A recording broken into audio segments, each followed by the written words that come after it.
Bonjour à tous, bienvenue sur la chaîne Libre Sportive. Aujourd'hui, on va parler d'algorithmes et on va ensemble améliorer l'algorithme qu'on a créé dans le premier vidéo. Juste avant de commencer, on va aller dans les options Excel ici et on va s'assurer pour l'option ici de customiser la bannière, vous savez ici en haut, qu'on a bien coché développeur et puis add-ins. Et puis dans les add-ins ici, on va s'assurer d'avoir le toolpack d'analyse, le toolpack d'analyse VBA et puis le solveur. On ne va pas vraiment s'en servir aujourd'hui, mais bientôt, si on veut faire des régressions, si on veut utiliser des macros, si on veut calculer des corrélations entre différentes données, ça va être important d'avoir ça. Donc, aussi bien l'ajouter maintenant. Il faut aussi, je vais vous rappeler, mon Excel à moi est en anglais. Si vous voulez utiliser Excel en français, c'est pas un problème. Il y a 2 ou 3 fonctions qui vont être différentes, mais je vais les inclure dans la description du vidéo, comme pour le dernier vidéo.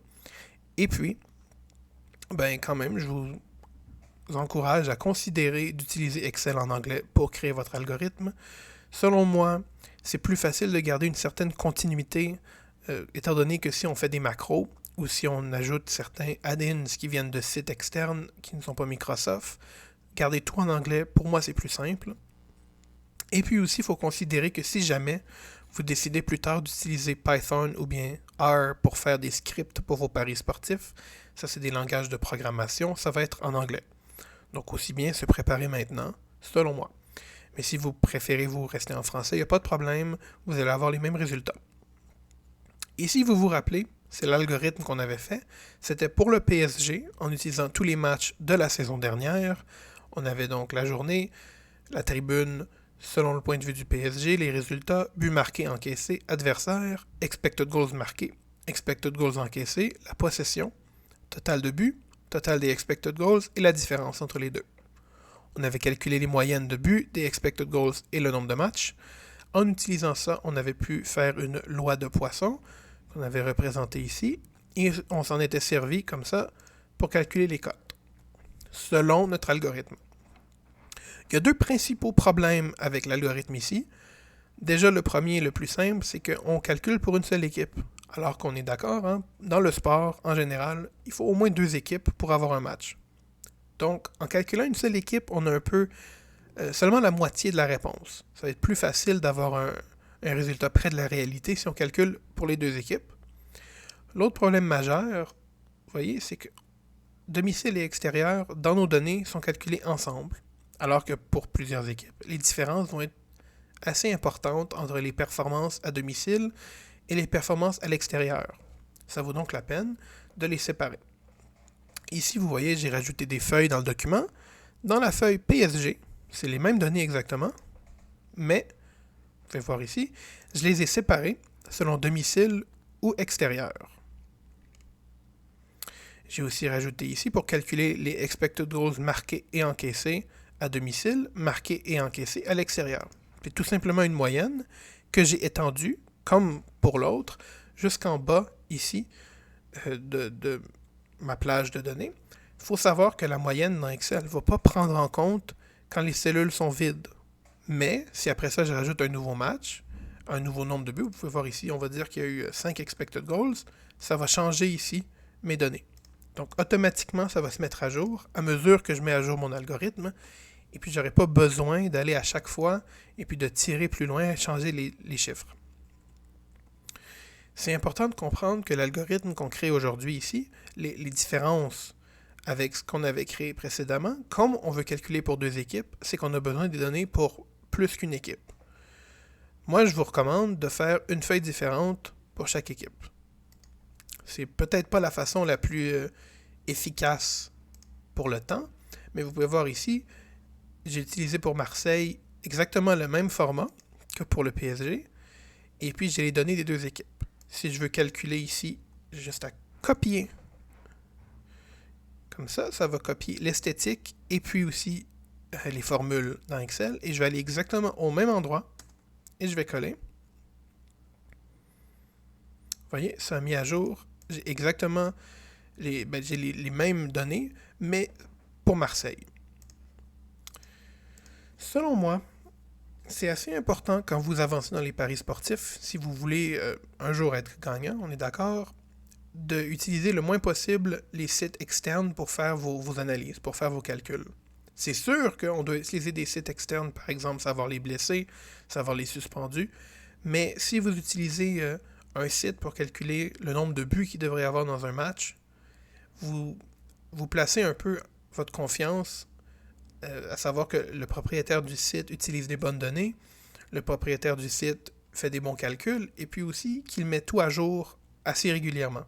Si vous préférez plutôt le mettre comme ça, créer une espèce de base de données de votre côté dans Excel, vous êtes certain d'avoir les bons chiffres si vous faites le travail. Donc, selon moi, c'est quand même une bien meilleure idée de le faire de votre côté. Ça va vous aider à apprendre comment le faire. Et puis aussi, vous allez être certain, si jamais le site disparaît, vous n'êtes pas pris au dépourvu, vous savez comment calculer. Ici, j'ai créé une autre feuille pour le calcul. Ça va être assez simple. Si je veux avoir ici les expected goals marqués encaissés pour le domicile et pour l'extérieur, tout ce que j'ai à faire, c'est égal, et puis aller au PSG ici, comme ça, égal.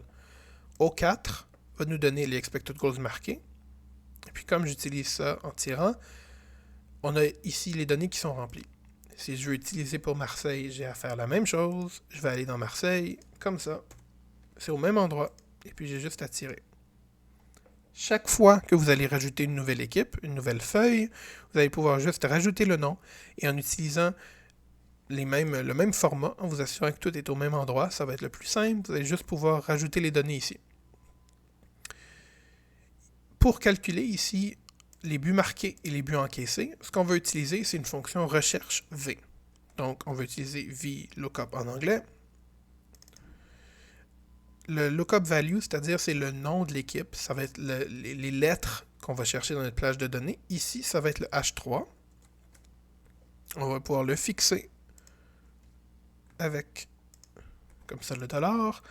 Table array, ça va être notre plage de données. Ici, je vais prendre ça parce que c'est ce que j'ai. Mais si vous avez ajouté toutes les équipes, vous allez pouvoir aller tirer sur toutes les équipes. Et puis comme ça va faire une recherche partout. On va pouvoir aussi le fixer avec les $. Vous voyez? Après, on a quelle colonne on recherche. Ici, c'est les buts marqués à domicile. Quand on prend ici notre plage de données, la première colonne va être la colonne qui est recherchée.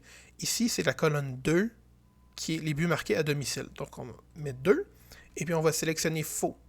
Faux, ça va nous donner le VLOOKUP, la recherche, va chercher exactement le même nom d'équipe.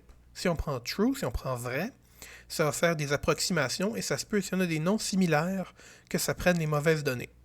Donc, on va prendre faux, comme ça. Vous voyez, on a les buts marqués par le PSG à domicile.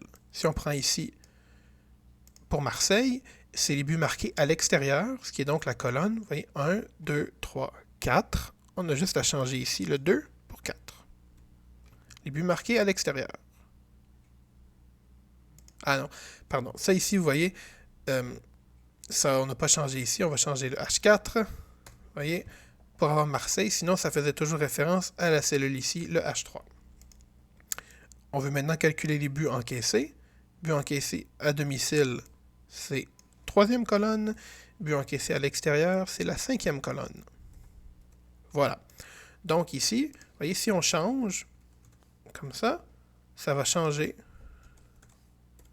nos données avec. Plus on a d'équipes, tout ce qu'on va avoir à faire, c'est rentrer le nom des équipes, et ça va nous sortir ici les buts marqués, les expected goals marqués et encaissés, selon est-ce que l'équipe est à domicile ou à l'extérieur. Ici, prédiction. Ce qu'on va faire, c'est une espèce de produit croisé, c'est-à-dire que le nombre de buts marqués par l'équipe à domicile, ça va être tout simplement le nombre de buts qu'il marque, en général, plus le nombre de buts encaissés en moyenne, en expected goals toujours par l'équipe à l'extérieur, et puis on va diviser par 2. On peut faire la même chose de l'autre côté. Ça va être donc les buts marqués en moyenne par l'équipe à l'extérieur, plus les buts encaissés en moyenne, en expected goals toujours par l'équipe à domicile, divisé par 2. Le total de buts, ça va tout simplement être les deux cellules additionnées. Selon les expected goals, donc, en utilisant notre modèle, on va avoir ici un total, si Marseille est à domicile contre le PSG, d'une moyenne de 2,7659 expected goals. Comme pour l'autre algorithme, on va pouvoir utiliser une distribution Poisson qui va calculer ici, vous rappelez le I7 pour avoir le nombre de buts. On va pouvoir utiliser ici la moyenne, on va utiliser notre total qu'on a calculé, et puis on va ajouter les dollars pour le fixer. Et on veut, comme pour l'autre, que ça ne soit pas cumulatif. Donc on va prendre faux, comme ça. Ici, j'ai déjà ajouté, comme on avait fait, là, pour calculer le moins que 1.5, 2.5 et tout, le plus et moins. On peut faire comme ça ici. On a donc notre distribution en utilisant la loi de Poisson et en utilisant ici nos données. Vous voyez, on a ici, si on prend l'exemple Marseille à domicile contre le PSG à l'extérieur, OV 2.5 devrait être une cote de 1.91. Si on prend plutôt PSG à domicile contre Marseille à l'extérieur, on arrive à 1.72. C'est très différent parce qu'on vient de prendre en compte les différences de performance selon le domicile et l'extérieur. Si on veut faire un graphique pour mieux le visualiser, on va le faire comme ça, comme on avait fait précédemment. Voilà. Comme pour notre algorithme qu'on avait fait, on a la même chose. Les buts. Donc vous voyez, on a quand même, si on prend ici que PSG joue contre Marseille, on calcule 2.5 à 1.72, alors que sur notre premier algorithme, c'était très différent. Parce que maintenant, on prend en compte les performances à domicile, les performances à l'extérieur, et on va créer une espèce de moyenne des deux. Ça permet vraiment... C'est pas tellement plus compliqué, mais ça va être beaucoup plus précis quand on veut faire nos calculs. J'espère que vous avez aimé mon vidéo. J'espère que ça vous a aidé peut-être à, de votre côté, avoir des idées de modificateurs, de choses à ajouter à votre algorithme pour le rendre plus performant.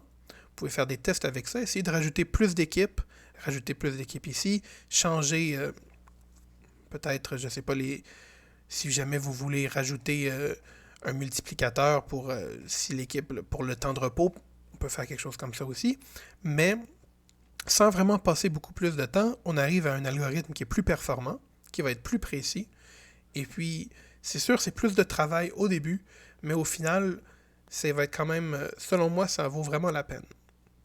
Donc, je vous dis à bientôt. On va faire une vidéo le prochain. Je ne sais pas si ça va être un algorithme qui utilise les données au niveau des joueurs ou peut-être une régression. Mais ça va être quelque chose d'un peu plus compliqué que ce qu'on a fait aujourd'hui ici. J'espère quand même que ça vous a aidé dans vos paris sportifs. Et puis, bonne chance dans vos futurs paris avec la Ligue 1 qui recommence et tout.